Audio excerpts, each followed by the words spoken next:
Welcome to the Pharmacy Residency Podcast. I have Gennaro Hernandez on, who was raised in Miami, Florida. He did his undergrad at UCF in Orlando, but then moved to Gainesville to attend pharmacy school at the University of Florida. He's a PGY1 at Inova Fairfax Medical Campus in Falls Church. And he's thinking about PGY2 and pediatrics. We'll talk about that a little bit. But other than that, he likes the outdoors, biking, hiking, and of course rooting for the Gators.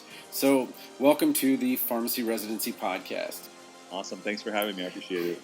Great. So tell me a little bit about yourself. Maybe something that I missed from the introduction, but you decided to come to another, I don't want to say big city, but you're definitely in the realm of Washington, D.C., so you're not in a small area. You went from Miami, which is a huge city, to Gainesville, which is college town for sure.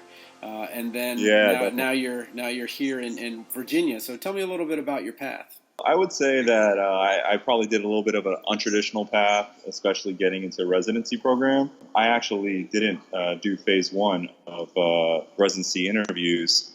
I was still unsure exactly if I was going to end up applying for residency, and I think that through my fourth year of rotations, it kind of led me that way. But so I would say that I took an untraditional path in the sense that I didn't do the on-site interviews for the places that I interviewed at. Phase two is strictly online interviews unless it's somewhere local from where you're applying at. And I did want to get out of Florida. I kind of just wanted to explore and just kind of put myself in a new environment, new situations, meeting new people. So I applied to mostly out-of-state programs. I did apply to one in Jacksonville. So that interview process was a little interesting. It was all phone interviews, never really got to see go on site. They were pretty short interviews for the most part. And yeah, so that's how I ended up at Inova. I really enjoyed the interview, connected well with them, and I just ranked them a pilot. Let me better understand this. It's like a 50-50 shot getting a residency if you enroll in the residency in the phase one. But in phase two, the chances of getting it are closer to 5%. And you skipped the 50-50 and went right to the 5%. Yeah, so that definitely gave me some anxiety when it came time to actually do it. So I made sure that I applied broadly. I didn't hold myself back or limit myself to any one specific location. And, luckily, thankfully, I was able to interview at a few different residency programs, and I was happy that I got placed in one. But I definitely was a little bit nervous knowing that, that pool just got that much smaller and there was that less positions left open. So yeah, I know one other guy who did it, Key Gales, who matched it, Indiana, and there's only, I think, 200 of you across the country. So I'm just so excited that I'm meeting another one. There's just so few of you that match in phase two. But tell me a little bit about that, because it sounds like that you are just kind of willing to kind of I don't want to say let the cards fall where they may, but it sounds like you were open, really, really open to whatever new experience just kind of fits and kind of works out right, because it is the match. You're trying to match two people, their interests and things like that. Some people are, they know since they started school exactly what they want to do with their lives, but it sounds like you're kind of letting things go. Can you tell me a little bit about, I don't want to say chilling out a little bit, but I think some people would benefit from having a little more relaxed approach to the match, although you had the anxiety, but just how do you stay open to so many possibilities? Honestly, I think that I enjoy putting myself in new situations and new experiences. So I really don't think that deterred me at all when I saw that, there was limitations on where I could apply. I knew that going in there that I just wanted to be able to get into a program, and I knew that no matter where I ended up at, obviously I had some credentials of what I was looking for in programs, but I was pretty confident with the places that I applied at, no matter where I ended up at.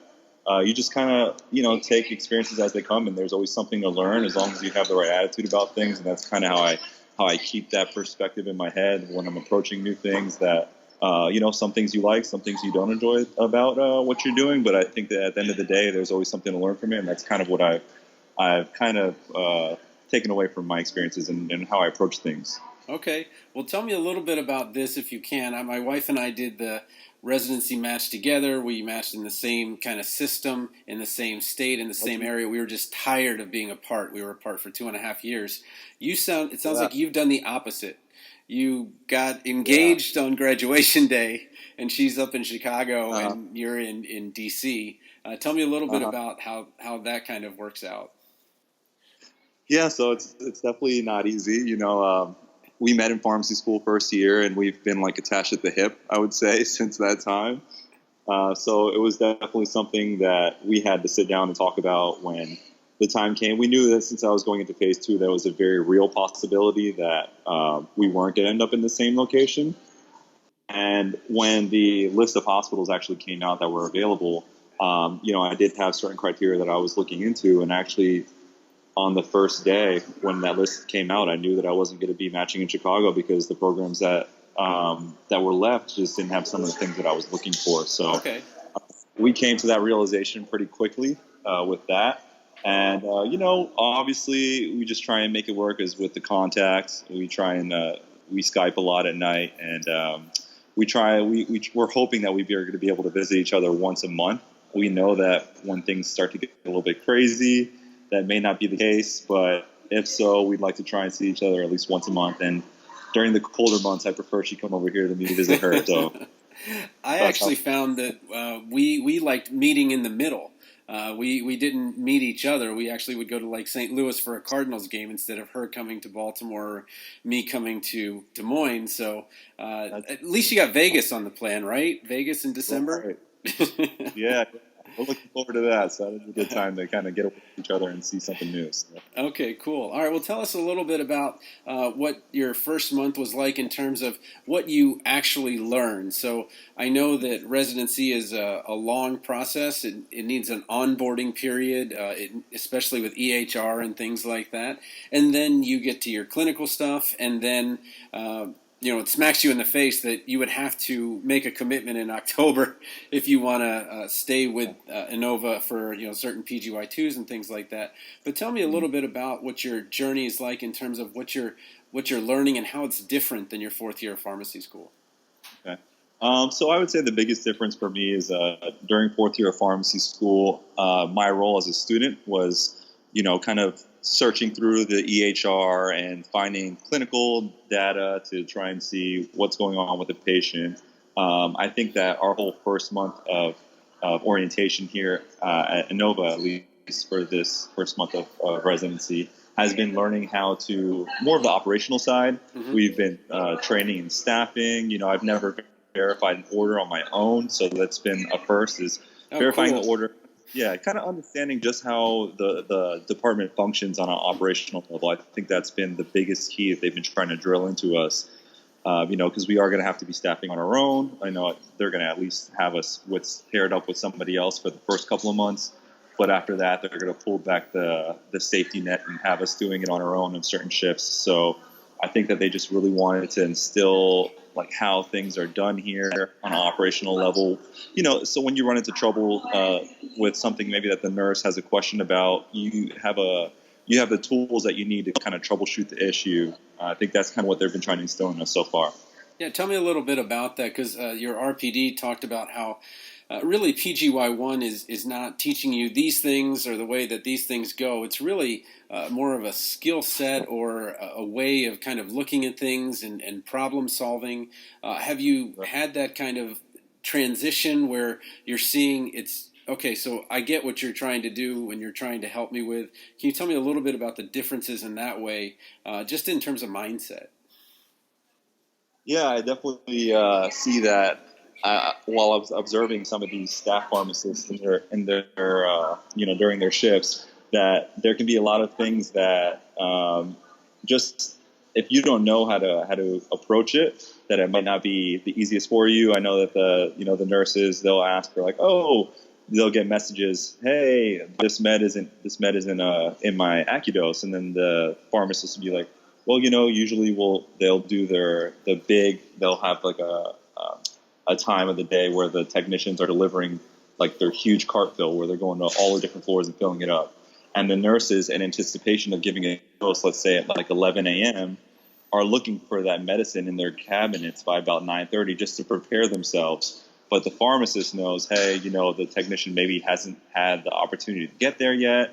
So they'll write the nurse back a message, give the technician about 30 minutes or so. It'll probably show up, instead of just jumping the gun and redispensing another one from the pharmacy. Now you're having, you're adding more workload onto the pharmacists and technicians in the main pharmacy. And it's something that could be avoided if you just kind of take a step back and realize what's going on. And I think that that's big and key, and just trying to realize, understanding, ways to not put undue stress on everybody. And I think that's something that I've been trying to pick up on so far. Okay. So tell me a little bit about, I guess, when you first got there, you graduate, and now you've got this very small window of time to find a place to live, to maybe find other people to live with. How did you solve that? How did you find, because I know Virginia is very affordable, especially Northern Virginia. So how do you find a place to live that is going to be close enough to the hospital and all these things? Was the hospital instrumental in that? Maybe your college, but how did you what resources did you go on to kind of get yourself situated? I guess I would say Google Maps and Craigslist. Okay. Those are my two resources. So I've heard that just in general, Northern Virginia, the traffic can be pretty bad, and that location is key. And also, I would say the residents of the class before me also reached out to us, and oh, cool. They were open to questions. So I definitely asked, hey, do you guys recommend someplace to live, or is there anything you'd like me to take into consideration, or think I should take into consideration when trying to find a place? And they told me just the traffic's terrible, try and be as close to the hospital as possible. And I took those in mind. And so when I went on my search, I went on Craigslist, started trying to see what listings they had. I'd take the address from the listing, put it in on my Google Maps, map out how far it was from the hospital, whether or not I had to get on any major highways or anything. And that's the process that I kind of went through. You sound like you're just a problem solver. Just put a problem in front of you, and you're a guy that can fix it. Yeah, I like to think of myself like that. So I actually was, my co-residents think I'm crazy, but I actually put a down payment. I paid like the first month in advance on this house. Oh, wow. Before I stepped foot into it. So I had one of the roommates that was living there Skype me and kind of show me around, just so I can get a feel of the place and see how it was. And they seemed really nice. I felt like we connected when we talked through Skype. They seemed very laid back, and the place looked clean. So I think I just kind of went with that, and that's how I ended up at. You're the man. I just admire you so much for all of this. Maybe it's just because I'm married, boring with kids now, but I'll live vicariously through you. Okay, well, let's talk about the future a little bit. So you are leaning towards PGY2. I know it's way early to kind of talk about these things, but what's the process at Inova for someone who has an interest in a specific field like pediatrics or something like that? How do they set up your rotations for that? And then how do you kind of personally make that decision? Yeah, so I think that I can't speak to every program, but I feel like I would imagine if you're at a program that has more residents, it could be a little bit trickier with getting you placed in the areas that you're interested in before you get to mid-year. So, I think we have 5 PGY1s here, so I think it's a good size, not too big, but I was able to meet with Dave, who's our RPD, beforehand, and kind of go over where my interests were at the time and where I kind of see myself possibly heading. And with that information, he tried to match up our schedules. Of course, it's with preceptor availability, with what are the other our residents interested in, to try and see if he could map out a way to get me some exposure into the areas that I was interested in before getting to mid-year. So luckily, I was able to get into a PEDS rotation, and possibly the PICU one that's on my schedule now, but that's still up in the air a little bit. But at least I'm able to get that, that first exposure before going to mid-year.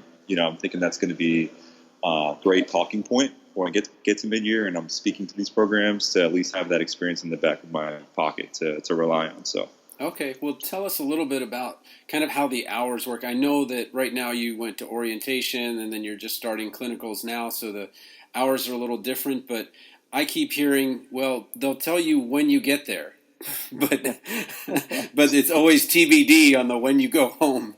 But Yeah. it sounds Uh, like in talking to Dave about work-life balance, he's really made it a priority to help the residents, have that life balance. But tell me a little bit about how you know when your day is over, how not to burn yourself out, how to kind of take it one day at a time, or however you do it.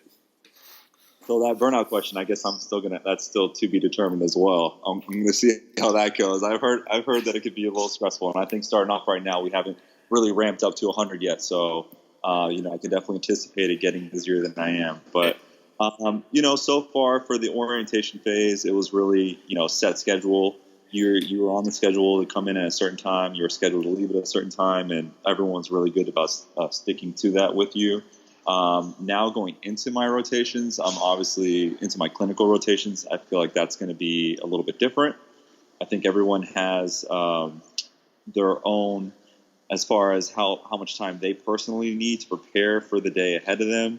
So, depending on the unit you're on, if it's something that you're a little bit less comfortable with, I'm anticipating that I'm probably going to need a little bit more time in the morning. So I may be coming in a little bit earlier on those days. Teams round at different times. So I know next week when I start rounding with the ID team, they usually like to start rounds at 9:30. So knowing that's when I should be prepared with all my patients, I'm going to adjust accordingly on when I get in. I'm probably going to get in a little bit earlier starting off just to kind of get comfortable with working the patients up. And once I feel like I'm a little bit, I've got a better grasp on it, maybe I'll give myself a little bit more sleep time in the morning and come in strolling a little bit later, knowing that I would have enough time to be ready by the time we get to rounds. Um, and then the rest is just really, we're starting to finally get all these projects assigned to us, and I'm going to try and work that out, balance it. I think that, they say keeping on top of everything is key. So I'm going to try and stay as on top of all the projects that are starting to build up as possible. We're just now getting assigned to certain research projects and, getting different mentors and things like that. So that's all coming my way very soon. So. Okay, cool. All right. Well, I've asked you a ton of questions. Is there anything you want to let people know that, because I think you'll see the Reddit boards, and right now you'll see a couple of people are going, oh my gosh, my RPD is this. Things are going so bad. It's my first month. I've got 11 months to go. And it sounds like you've got the exact opposite experience where everything just kind of worked out well. And you've got a great place, great cohort, great RPD. Anything else you want to maybe help other students that are thinking about residency next year, and how this is maybe one of the better choices for them? Yeah, I mean, I think in the interviews it was big. Like for me personally, I guess everyone has their own set of criteria, but when I interviewed, especially since I didn't get to have that experience to be on site and actually, evaluate the programs and be there all day and speak with everybody there and kind of observe. One of the things that was big for me was how well I connected with people during my interviews. Oh, okay. And yeah, so I felt like Dave, the RPD here, he was so inviting, and he, would follow up with us when we were going through the process, and he just seemed like a very down to earth person, someone that I could see myself working well with, and I took that as I think that's someone that I would, work well with, and I think that so far that's proven to be true.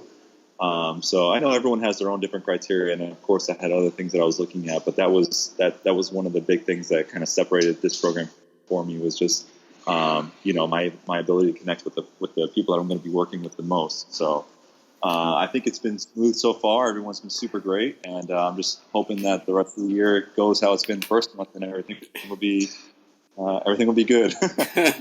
Cool. Yeah, no, that's something I think that the students that are going to mid-year really need to know, is that you're not going to the RPD to make sure that you can hand him your CV personally or her your CV personally, but just that, is that someone that's going to take care of you? Is that someone that you're going to get along with? Are you guys going to gel? So I think that's really good advice as well. When you said you didn't go to mid-year at all, or did you go to any mid-year in the last 4 years? I'm not saying you're a bad person if you didn't. No, I didn't. No, yeah. So they had it in Orlando the third year, and at the time I was really leaning on going to do a residency, but I was told, it's not really necessary for you to go there third year, even though it was right in Orlando, which is right down the corner from Gainesville. So I had planned on actually going fourth year, and then going into fourth year, kind of became uncertain of whether or not I still wanted to do it.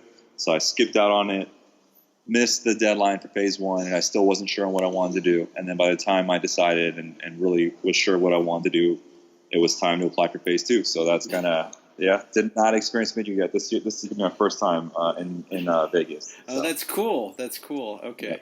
Yeah. All right. Well, I appreciate you being on the Pharmacy Residency podcast. Yeah, thank you for having me. Hey, thanks for listening to the Pharmacy Residency podcast. And if you're interested in learning more about the interview process, go over to Amazon.com where you can check out 100 strong residency interview questions, answers, and rationales in print book, ebook, and audiobook.